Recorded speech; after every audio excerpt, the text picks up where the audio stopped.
रत्नागिरी जवळच्या देवरुख गावातील श्रावणीप्रमाणे हे ओंकार करंडे, आकाश करंडे आणि विकास साळवी या चौघांनी आंतरराष्ट्रीय हॉकी स्पर्धेत चमकदार कामगिरी केली आहे। महाराष्ट्रातनं मोजके 5 जण निवडले गेलेत, त्यात हे 4 चेहरे एकटे कोकणातलेत।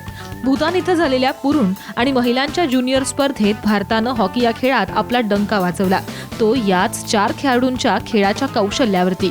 कदाचित हे चेहरे उद्या भारताच्या हॉकी संघात दिसले तर नवल वाटायला नको।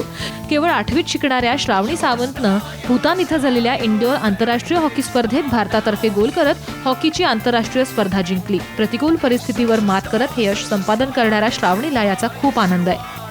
ग्रामीण भागात राहूनही या चौघांनी हॉकी खेळ सोडला नाही। रोज पाऊस असो किंवा ऊन, सराव सोडला नाही। त्यामुळेच आज अनेक अडचणींवरती मात करत या चौघांनी हॉकी आपल्या राष्ट्रीय खेळात भारताची मान उंचावली आहे।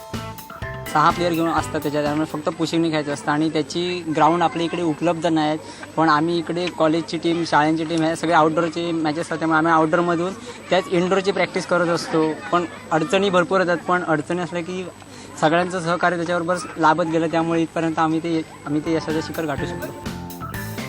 भूतान इथं खेळल्या गेलेल्या आंतरराष्ट्रीय ज्युनियर गटात श्रावणी आणि ओंकार हे सगळ्यात कमी वयाचे खेळाडू होते। श्रावणी, ओंकार, आकाश आणि विकास हे रोज 4-4 तास कसून सराव करायचे। घरची परिस्थिती बेताची असताना ही मुलं भारतासाठी खेळणार असल्यानं त्यांचा प्रवासाचा खर्च शाळेनं आणि पालकांनी वर्गणी काढून उचलला। हे 4 मुलांनी खरोखर आपल्या देवरुख सारख्या ग्रामीण भागाचं नाव उज्ज्वल केलं, आपल्या देशाचं नाव उज्ज्वल केलं आहे, रत्नागिरी जिल्ह्याचं नाव उज्ज्वल केलेलं आहे, शाळेचं नाव उज्ज्वल केलं आहे आमच्या।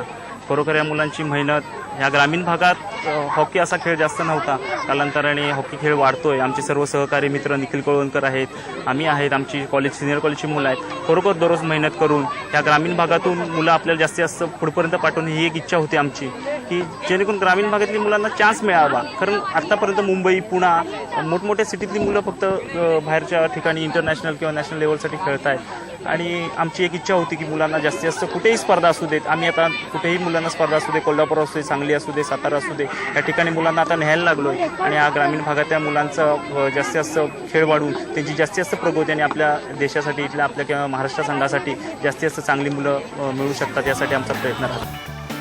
अशा खेळाडूंना योग्य ते मार्गदर्शन आणि सुविधा दिल्या गेल्या तर नक्कीच भविष्यात भारतीय संघात कोकणातला एखादा खेळाडू खेळताना आपल्याला पाहायला मिळेल। मात्र त्यासाठी सरकारनं सुद्धा या ग्रामीण भागातल्या खेळाडूंचा विचार करायला हवा।